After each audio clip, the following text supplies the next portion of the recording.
Economic survey यानी कि आर्थिक सर्वेक्षण, इस पर डिस्कशन हमारे द्वारा 3 पार्ट में कंप्लीट किया जा रहा है। इन 3 पार्ट में से शुरू के 2 पार्ट पहले ही अपलोड हो चुके हैं, जिसमें से फर्स्ट पार्ट के अंदर हमने इकोनॉमिक सर्वे के चैप्टर नंबर 1 पर डिस्कशन किया था।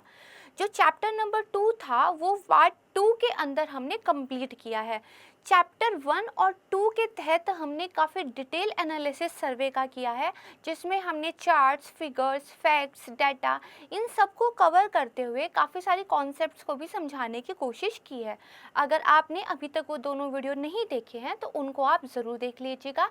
इससे एक तो आपकी कुछ कॉन्सेप्ट्स क्लियर हो जाएंगी, कुछ टर्मिनोलॉजी जिनको मैंने पार्ट 2 के अंदर समझाने की कोशिश की है वो कवर हो जाएगा। साथ ही आपके पास बहुत सारा ऑथेंटिक डाटा आ जाएगा जिसको आप मेंस की आंसर राइटिंग में कोट कर सकते हैं। इसके अलावा प्रीलिम्स में स्टेटमेंट के रूप में जो चीज़ें आएंगी उन पर भी आपकी पकड़ मजबूत हो जाएगी। आज हम इकोनॉमिक सर्वे का last and third part discuss करेंगे, जिसके अंदर हम चैप्टर नंबर 3 से लेके चैप्टर नंबर 10 तक पर चर्चा करेंगे। क्योंकि हमने फर्स्ट एंड सेकंड पर काफ़ी डिटेल एनालिसिस किया था, आज के इस वीडियो में हमारे रिमेनिंग सभी चैप्टर्स कंप्लीट हो जाएंगे। तो आइए शुरू करते हैं अपना आज का वीडियो। नमस्कार, मैं हूँ Prachi. Sanskrit IAS YouTube channel पर आप लोगों का बेहद स्वागत मैं करती हूँ। सबसे जो पहला चैप्टर है इकोनॉमिक सर्वे का, वो है देखिए एक्सटर्नल सेक्टर यानी कि बाहरी क्षेत्र। यानी कि सबसे पहले तो अंतर्राष्ट्रीय व्यापार की इसमें बात होगी, इसके बाद कितना इन्वेस्टमेंट बाहर से देश में आता है इसकी बात होगी, फिर उस व्यापार और इन्वेस्टमेंट से भारत का फॉरेक्स रिजर्व घटा है या बढ़ा है इस पे बात होगी। और इन तीनों ही बातों पर हमने फर्स्ट एंड 2 पार्ट में काफ़ी अच्छे से जो है चीज़ें की हैं, ऑलरेडी पढ़ी हैं। आज हम रिमेनिंग पार्ट को समझते हैं। देखिए, निर्यात और आयात इसने दमदार वापसी की है और अब ये महामारी से पहले का जो स्तर था उससे भी ऊपर पहुंच गया है। मैंने आपको बताया था, अगर हम बेचते ज़्यादा हैं और ख़रीदते कम हैं तो हम जो है व्यापार सरप्लस में रहते हैं। अगर इसका उल्टा होता है तो हम व्यापार घाटे में चले जाते हैं। कुछ समय के लिए भारत व्यापार सरप्लस में था क्योंकि भारत की इंपोर्ट कम हो गए थे, लेकिन अभी फिर से एक्सपोर्ट तो बढ़े ही हैं लेकिन इंपोर्ट बहुत ज़्यादा बढ़े हैं और भारत जो है घाटे में चला गया है। लेकिन फाइनल पिक्चर ये है कि जो ट्रेड है वो वापस से पटरी पर लौट रहा है। ठीक है, दूसरा देखिए बताया गया है कि सर्विस सेक्टर भी सुधार की तरफ चल रहा है। सर्विस सेक्टर के अंदर क्या क्या होता है? टूरिज्म होता है, हॉस्पिटैलिटी होती है, आपका एंटरटेनमेंट होता है, BPO सर्विसेज होती हैं, टेलीकम्युनिकेशन होता है। तो इसमें से जो टूरिज्म है, पर्यटन है, वो तो देखिए अभी नॉर्मल नहीं हुआ है, तो उसमें कमी के बावजूद सर्विस सेक्टर बाकी भुगतान की वजह से एक पटरी पर आने की स्थिति में दिखाई दे रहा है। ठीक है, अब बात करते हैं FDI की। तो अगर FDI की बात करें तो जो चालू वित्त वर्ष है यानी कि करंट फाइनेंशियल ईयर है, इसमें करीब 82 बिलियन अमेरिकी डॉलर FDI भारत को मिला है और ये सबसे अधिक वार्षिक FDI का प्रवाह था। अगर 2014 से 21 के बीच में देखें, देखिए 14 से 21 के बीच में, तो भारत को 440 बिलियन अमेरिकी डॉलर FDI के रूप में लगभग प्राप्त हुए हैं। इसके बाद देखिए 2021 के अंत तक अगर एक इंटरनेशनल लेवल पर देखें तो चीन, जापान और स्विट्जरलैंड के बाद भारत चौथा सबसे ज़्यादा विदेशी मुद्रा भंडार वाला देश था। यानी कि हमारे यहाँ फॉरेक्स रिजर्व की एक अच्छी खासी स्थिति है। अब देखिए नेट FDI और नेट FPI यानी कि foreign direct investment, foreign portfolio investment, इन दोनों में डिफरेंस क्या है ये समझते हैं। अगर देखिए कोई कंपनी भारत की किसी कंपनी में, किसी यूनिट में 10% से ज़्यादा का इन्वेस्टमेंट करती है तो FDI में चला जाता है। जब तक वो 10% से कम रहता है तो FPI या इसी को FII भी बोलते हैं, उसमें रहता है।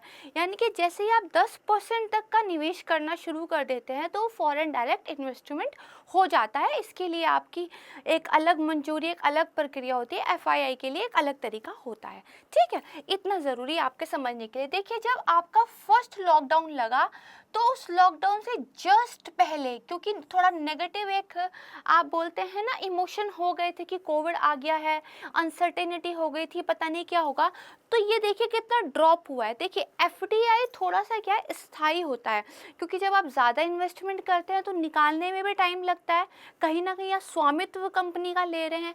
एफपीआई होता है, ये वॉलेटाइल होता है, ये बहुत तेज़ी से किसी कंट्री में आता है और बहुत तेज़ी से निकल भी जाता है। ग्राफ भी वही बता रहा है, जैसे ही नेगेटिव इमोशन मार्केट में आए कि कोविड की वजह से पता नहीं क्या होगा, तो देखिए एफपीआई एकदम से हमारी कंट्री से भाग गया और ग्राफ ड्रॉप हुआ है। और ये लॉकडाउन से जस्ट पहले देखिए, उसके बाद जब देखा कि भारत ने चीज़ों को अच्छे से संभाला है, लॉकडाउन वगैरह हमारे यहाँ ठीक से हुआ, तो ये धीरे धीरे धीरे फिर से इंक्रीज हुआ। ठीक है, उसके बाद इसमें एक वॉलेटाइल सिचुएशन चलती रही। अब एफडीआई पे आ जाइए, ये तो मैंने एफपीआई बताया। एफडीआई देखिए ठीक चल रहा था, लॉकडाउन में ये थोड़ा सा ड्रॉप हुआ। ठीक है, लॉकडाउन के बाद फिर से थोड़ा सा ड्रॉप हुआ, लॉकडाउन के जस्ट बाद बहुत अच्छा रिकवर हुआ, हाईएस्ट पे एक तरीके से पहुंच गया। इसके बाद देखिए जब सेकंड वेव आई उस टाइम पे भी कुछ खास ड्रॉप नहीं हुआ, जबकि एफपीआई ड्रॉप हुआ, और फिर देखिए अभी ये फिर से थोड़ा कम ही चल रहा है। तो ग्राफ से हम एक और चीज़ समझते हैं कि एफपीआई सच में एक वॉलेटाइल पैसे हैं, ये इन्वेस्टमेंट आती है और भाग जाती है। एफडीआई जबकि थोड़ा सा सस्टेनेबिलिटी को लेके चलता है। ठीक है, नेक्स्ट समझते हैं। जो हमारा चैप्टर नंबर 4 है वो है मौद्रिक प्रबंधन तथा वित्तीय मध्यस्थता, यानी कि मॉनेटरी मैनेजमेंट कैसा हुआ और फाइनेंशियल इंटरमीडिएशन किस प्रकार का रहा, यानी कि आपकी बैंकिंग प्रणाली कैसी रही और जो हमारी राजकोषीय नीतियां हैं वो कैसी रही। इस पे भी हमने चैप्टर 1 और चैप्टर 2 में काफ़ी डिस्कशन किया था। यहाँ देखिए आरबीआई ने बैंकिंग प्रणाली में विभिन्न उपायों के द्वारा जो है अधिशेष तरलता को बनाए रखा है। इसके लिए तो जी सेक एक्विजन, यानी कि गवर्नमेंट जो सिक्योरिटीज़ होती है उनके एक्विजन को, गवर्नमेंट सिक्योरिटीज़ अगर आरबीआई खरीदेगा तो बदले में क्या देगा, पैसा देगा। वो पैसा कहाँ जाएगा, मार्केट में, तो इससे मार्केट के अंदर लिक्विडिटी होगी। ठीक है, इस तरह के कुछ उपाय आरबीआई ने किए और बैंकों में, मार्केट में एक लिक्विडिटी को, एक पैसे के फ्लो को बनाए रखा। ठीक है, नेक्स्ट देखिए क्या है कि अगर अनुसूचित वाणिज्यिक बैंक, यानी कि जो आपके शेड्यूल्ड कमर्शियल बैंक हैं, उनके अंदर सकल गैर निष्पादित संपत्ति, यानी कि नेट आपका जो नॉन परफॉर्मिंग एसेट्स हैं उनको देखा जाए तो 17-18 के अंत में ये 11.2% था। इससे घट के ये सितंबर 2021 में 6.9% हो गया, यानी कि जो एनपीए है ये भी सुधरा है और इसमें कमी देखने को मिली है। ठीक है, ये हम समझ गए। इसके बाद देखिए पूंजी बाजार के लिए क्या रहा, तो पूंजी बाजार के लिए एक असाधारण वर्ष रहा। क्यों? क्योंकि 75 इनिशियल पब्लिक ऑफरिंग इश्यूज किए गए और इसके तहत करीब 90 करोड़ रुपए जुटाए गए, जो पिछले 10 सालों में किसी भी साल की तुलना में काफ़ी अधिक है। ये इनिशियल पब्लिक ऑफरिंग क्या होता है, मान लीजिए मैं कल को कोई कंपनी खोलती हूँ, उस कंपनी में कुछ पूंजी मैं अपनी लगाती हूँ, लेकिन स्टिल मुझे बहुत पैसा चाहिए, तो मैं उस कंपनी के पहली बार जब शेयर मार्केट में शेयर लॉन्च कर देती हूँ कि ये मेरी कंपनी है, ये इसकी फेस वैल्यू के शेयर हैं, इनको आप खरीद सकते हैं। उसके बाद वो शेयर अपनी डिमांड सप्लाई के हिसाब से जितने पैसों पे भी बिकते हैं, लोग शेयर परचेज करते हैं, मुझे पैसा मिलता है, मैं इन्वेस्टमेंट करती हूँ। जब भी किसी कंपनी का पहली बार ये किया जाता है तो इसको इनिशियल पब्लिक ऑफरिंग कहते हैं। जब ये दूसरी तीसरी बार होता है तो इसको फॉलो ऑफ पब्लिक ऑफरिंग कहते हैं। नेक्स्ट देखते हैं सेंसेक्स और निफ्टी। अगर हम बात करें अक्टूबर 2021 की तो ये लगभग 61,500 पे था और ये कम से कम 18,477 पे था और ये बेसिकली शिखर पर पहुंच गए थे, मतलब हमारे यहाँ सेंसेक्स भी जो है अच्छे तरीके से काम कर रहा था। नेक्स्ट समझते हैं कि बीमा पैठ और बीमा घनत्व में भी वृद्धि वृद्धि हुई है। डेंसिटी अलग चीज़ होती है और बीमा पेट यानी कि कहाँ तक पहुँचा है, ये जो है पेट कहलाता है।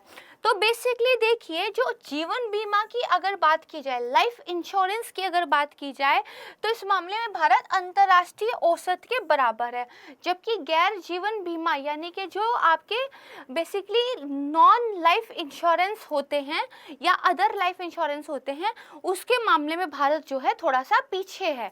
ठीक है, अगर जीवन बीमा घनत्व की बात की जाए तो ये देखिए $59 था, और अगर गैर जीवन बीमा घनत्व की बात की जाए तो ये $19 था, जो कि वैश्विक मानकों की तुलना में काफ़ी कम है। ठीक है, ये बीमा घनत्व क्या होता है, ये कमेंट सेक्शन में आप मुझे ज़रूर बताइएगा। देखिए अंगेज हुआ कीजिए, इससे मुझे पता चलता है कि चीज़ें आपको समझ में आ रही हैं, आपने कितना अटेंटिव होके लेक्चर को सुना है, और इससे आपकी जानकारी भी बढ़ती है। ठीक है, तो टीचिंग हमेशा क्या है ना, टू वे होता है, गिव एंड टेक ही नहीं रहता, इसमें आपको भी थोड़ा सा अपनी तरफ से करना रहता है।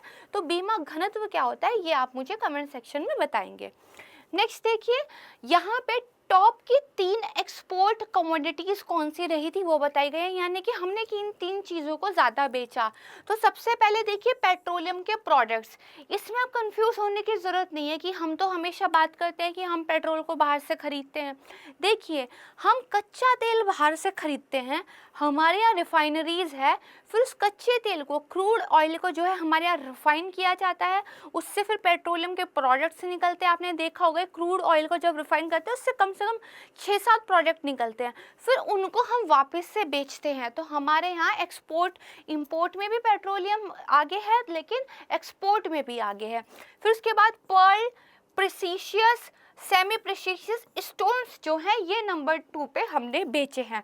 नंबर 3 पे हमने आयरन और स्टील का एक्सपोर्ट जो है किया है। ठीक है, इसके बाद देखिए यहाँ पे एक पाई चार्ट दिया हुआ है जहाँ पे टॉप 10 एक्सपोर्ट डेस्टिनेशन बताई हुई हैं, और कई बार ये सीधे सीधे क्वेश्चन में उठा के पूछ लिया जाएगा, इसलिए सारे ग्राफ्स आपको ध्यान से समझने हैं। तो सबसे ज़्यादा एक्सपोर्ट किया हमने यूएसए को, देन यूएई, फिर China, Bangladesh, Hong Kong and so on, आप देख लीजिएगा। नेक्स्ट देखते हैं कि देखिए टॉप 3 इंपोर्ट कमोडिटीज़ हमने खरीदा क्या है। तो हमने सबसे ज़्यादा पेट्रोलियम कौन से वाला, क्रूड खरीदा है। इसके बाद गोल्ड हमारे यहाँ आपको पता ही है खपत बहुत ज़्यादा होती है। ठीक है, तो गोल्ड हो गया, और फिर पेट्रोलियम के प्रोडक्ट्स अगेन। तो हमने पेट्रोलियम क्रूड सबसे ज़्यादा खरीदा, फिर हमने गोल्ड खरीदा, और फिर पेट्रोलियम के जो प्रोडक्ट होते हैं वो हमने खरीदे। अब हम टॉप 10 इंपोर्ट देख लेते हैं। ठीक है, डेस्टिनेशन सोर्सेज जो थी, तो सबसे ज़्यादा इंपोर्ट हमने किया है चाइना से। कितने भी एंटी चाइना सेंटिमेंट्स हो, स्टिल हमारा इंपोर्ट सबसे ज़्यादा चाइना से है। इसके बाद यूएई से है, फिर यूएसए है, सऊदी अरब है, इराक है, एंड देन सो ऑन है। ठीक है, बहुत इंपॉर्टेंट डाटा है, ध्यान से देखिएगा। इसके बाद देखिए रेमिटेंस है ना, यानी कि जब लोग बाहर काम करने जाते हैं देशों में, तो वो अपने घर कितना पैसा वापस भेजते हैं, तो उसके बारे में। तो रेमिटेंस देखिए 2019-20, 20-21 और 21-22, तो ये 19-20 के क्वार्टर नंबर 4 में बढ़ा था, लेकिन फिर ये देखिए क्वार्टर नंबर 4 में गिरा है अगर 20-21 की बात करें, और अभी क्वार्टर 2 में फिर से ड्रॉप कर रहा है, क्वार्टर 1 में बढ़ा था। तो देखिए इसकी एक सिचुएशन ये रही है। ठीक है, इसके बाद रेमिटेंस इनफ्लो इन 2021 यहाँ देखें तो इंडिया सबसे ज़्यादा नंबर पे था, फिर चाइना, मैक्सिको, फिलीपींस थे। तो ये भी ध्यान रखिएगा कि 2021 में इंडिया के अंदर सबसे ज़्यादा रेमिटेंस आया है। ठीक है, वेरी इंपॉर्टेंट। नेक्स्ट देखते हैं प्राइस एंड इन्फ्लेशन। इस पे भी हमने बात की थी कि जो सीपीआई है वो तो थोड़ा कंट्रोल हो रही है, लेकिन डब्ल्यूपीआई अभी भी जो है डबल डिजिट में चल रही है। इसके लिए दाल और जो खाद्य तेल है, ऑयल्स हैं, उनकी कीमतों में वृद्धि ना हो, सरकार ने आवश्यक उपाय सुझाए थे। ठीक है, जो केंद्रीय उत्पाद शुल्क में कमी आई और बाद में अधिकांश राज्यों द्वारा वैट पर मूल्य वर्धित कर पे कटौती से पेट्रोल और डीजल की कीमतों को कम करने में भी मदद मिली। यहाँ पे देखिए फूड ग्रेन प्रोडक्शन बताई हुई है 17, 19, 20 और 21 की, तो ये लगातार बढ़ी है। ठीक है, यहाँ पे 2 पे आप कह सकते हैं बहुत हल्का सा ही फर्क था, लेकिन स्टिल ये लगातार जो है इंक्रीज हुई है, टन में ये क्वांटिटी आपको दी हुई है। नेक्स्ट देखते हैं थोक मूल्य सूचकांक। देखिए ये अप्रैल दिसंबर के दौरान 12.5% हो गया। इसके लिए जिम्मेदार क्या क्या है? एक तो पिछले वर्ष में निम्न आधार, मैंने आपको बताया था ना, बेस ईयर जो रहता है उसी पे हम कैलकुलेट करते हैं, तो बेस ईयर की वजह से दूसरा आर्थिक गतिविधियों में तेजी आई। ठीक है, फिर कच्चे तेल और अन्य आयातित आदानों की अंतर्राष्ट्रीय कीमतों में वृद्धि हुई और जो माल ढुलाई की लागत है वो भी उच्च रही। इसकी वजह से WPI जो है डबल डिजिट में भी चल रहा है। नेक्स्ट समझते हैं सतत विकास तथा जलवायु परिवर्तन, यानी कि सस्टेनेबल डेवलपमेंट एवं क्लाइमेट चेंज। तो नीति आयोग एक SDG इंडिया सूचकांक निकालता है। इस इंडेक्स में और डैशबोर्ड में भारत का जो टोटल स्कोर था वो सुधरा है। अगर 19-20 की बात करें तो ये 60 था, अभी देखिए सुधर कर 20-21 में 66 हो गया है। अगर वन एरिया की बात करें तो टॉप 10 कंट्रीज में आता है। फॉरेस्ट को लेके हमने एक डेडिकेटेड वीडियो बनाई है, उसको आप ज़रूर देख लीजिएगा, हमने बहुत इंपॉर्टेंट चीज़ें उसके अंदर कवर की हैं। नेक्स्ट देखिए प्लास्टिक और कचरा प्रबंधन नियम 2021 आए, जिससे सिंगल यूज प्लास्टिक को खत्म करने का इंटेंट जो है सरकार रखती है। फिर नदियों के तटों पे अत्यधिक जो प्रदूषणकारी उद्योग हैं उनकी स्थितियों में भी सुधार आया है, यानी कि हम जो प्रयास कर रहे हैं पोल्यूशन को कम करने का वो सफल होते हुए दिखाई दे रहे हैं। ठीक है, अब देखिए कृषि और खाद्य प्रबंधन यानी कि एग्रीकल्चर फूड मैनेजमेंट की बात की जाए, ये चैप्टर 7 है। तो पिछले 2 वर्षों में कृषि क्षेत्र में विकास देखा गया है। ठीक है, और न्यूनतम समर्थन मूल्य अब सरकार कुछ इस तरीके से करना चाहती है कि फसल विविधीकरण को बढ़ावा मिले, सिर्फ चावल और गेहूं नहीं, क्रॉप डाइवर्सिफिकेशन हो। ठीक है, इसके बाद पशुपालन, डेयरी और जो मछली पालन सहित जो रिलेटेड क्षेत्र है एग्रीकल्चर के, इनमें देखिए उच्च वृद्धि रही है और ये बेसिकली संपूर्ण वृद्धि के प्रमुख प्रेरक के रूप में सामने उभर कर आए हैं, यानी कि ये बेसिकली बाउंस कर रहे हैं। ठीक है, भारत विश्व का सबसे बड़ा खाद्य जो है कार्यक्रम चलाता है और जो प्रधानमंत्री गरीब कल्याण योजना है, इसके अलावा और भी ऐसी योजनाएं हैं, इसके माध्यम से खाद्य सुरक्षा को और नेटवर्क कवरेज को जो है और अधिक विस्तारित किया जा रहा है। तो जैसे प्रधानमंत्री गरीब कल्याण योजना, ये एक नाम आ गया सर्वे में, तो ये स्कीम अब आपके लिए इम्पोर्टेंट हो गई। ठीक है, नेक्स्ट देखते हैं। 8वां चैप्टर है आपका उद्योग और बुनियादी ढांचा, इंडस्ट्री और इंफ्रास्ट्रक्चर। इसमें देखिए भारतीय रेलवे का अगर कैपिटल एक्सपेंडिचर देखें तो 2009 से 14 के बीच ये लगभग 46 करोड़ रुपए था। अब ये बढ़कर 20-21 में कितना हो गया है? देखिए 181 करोड़ रुपए हो गया है। ठीक है, अगर प्रतिदिन सड़क निर्माण कितना बढ़ा है इसकी बात करें तो 36.5 किलोमीटर प्रतिदिन हो गया है, जो कि पहले 28 किलोमीटर प्रतिदिन ही था। तो इसमें कम से कम 30.4 की जो है प्रतिशत की ग्रोथ देखने को हमें मिली है। ठीक है, नेक्स्ट देखिए सेवाएं, सर्विसेज, ये है चैप्टर नंबर 9।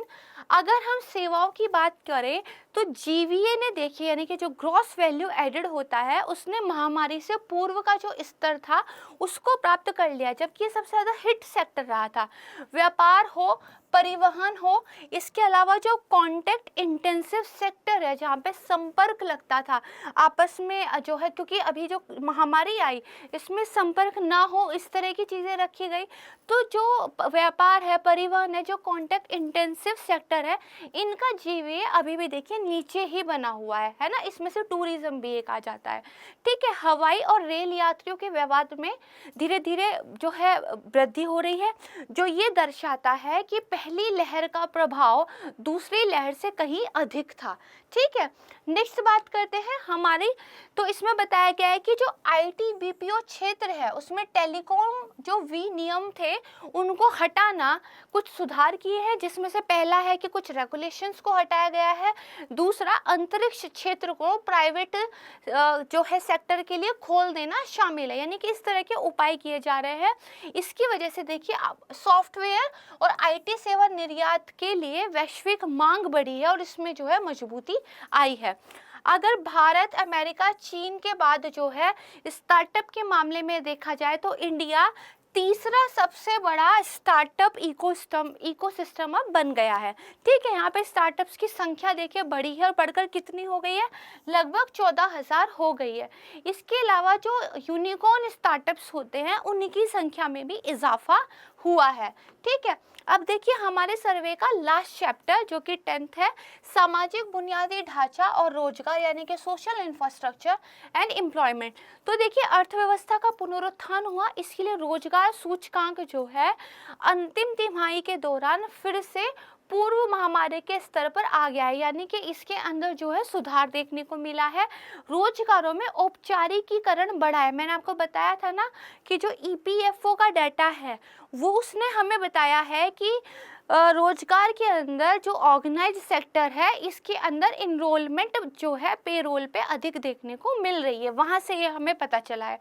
इसके अलावा जो सामाजिक सेवाएं हैं, चाहे वो स्वास्थ्य हो, शिक्षा हो या अन्य हो, इन पर जीडीपी का जो अनुपात होता है उसके रूप में केंद्र का भी और राज्यों का भी जो व्यय है वो बढ़ा है, यानी कि हम जीडीपी का अधिक हिस्सा खर्च कर रहे हैं सामाजिक सेवाओं पे।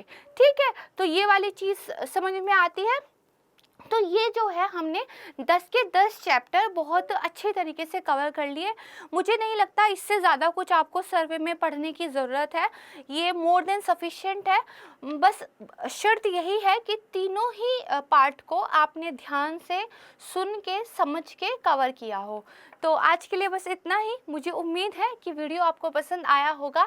तीनों ही पार्ट को ज़रूर पूरा देख लीजिएगा, इससे आपको काफ़ी हेल्प मिलेगी। मेरी पूरी संस्कृति आईएएस टीम की तरफ से आप सभी का धन्यवाद। आपका दिन शुभ हो। नमस्कार।